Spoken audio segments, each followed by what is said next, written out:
Hi, poets. Welcome to week 4. This week we will be shifting gears from thinking about form as content for poems to thinking about form as a vehicle for content. Form as a way of making a compelling surface area, a compelling container for our poetic visions. Essentially, we have to put a leash on the poems so that they don't run away, and that we can continue to spend time with what they are, continue to really work through them without them darting or expanding too far or shrinking too little. And so this week we'll be writing in traditional forms. I would love for you to think about these traditional forms, like a sonnet, like a villanelle, a pantoum.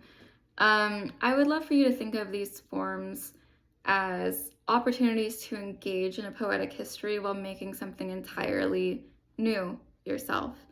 It's always fascinating to think about how to reinvent a form that's been around for centuries, a form that has seen the highest of highs and has seen many a middle schooler crying over how difficult it is to write in some of these forms, to do it well.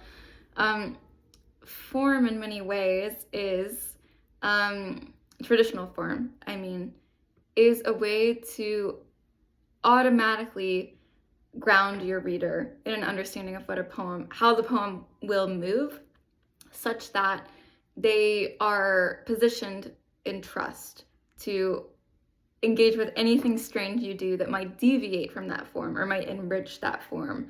And so this week, as you write in traditional forms, I will have you think about the ways in which poems make decisions for you rather than you making decisions for the poem. And to what degree there is a level of magic in that when a poem has to make a decision for you before it even happens. It allows us to engage kind of in the dance of what it means to create a poem, or to witness ourselves create a poem, or to witness a poem come out of us. We can think about when we write in traditional forms, and as you continue to solidify who you are as a poet and grow as a poet and know your tendencies, thinking about the ways in which poems write themselves, and we are the vehicle through which they become written.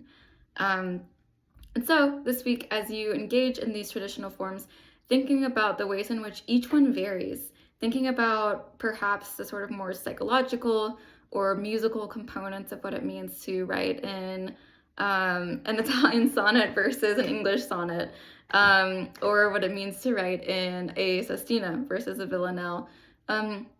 Why might we do that? What types of content are suited for those things? And what are inventive ways to combat perhaps that sort of machinery of strict form, even as we engage in it?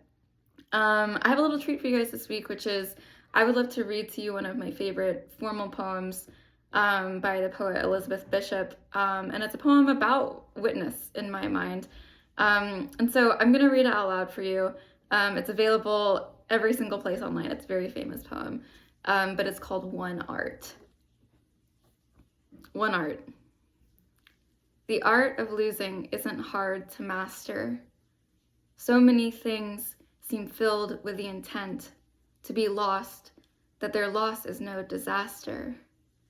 Lose something every day, except the fluster of lost door keys, the hour badly spent. The art of losing is not hard to master.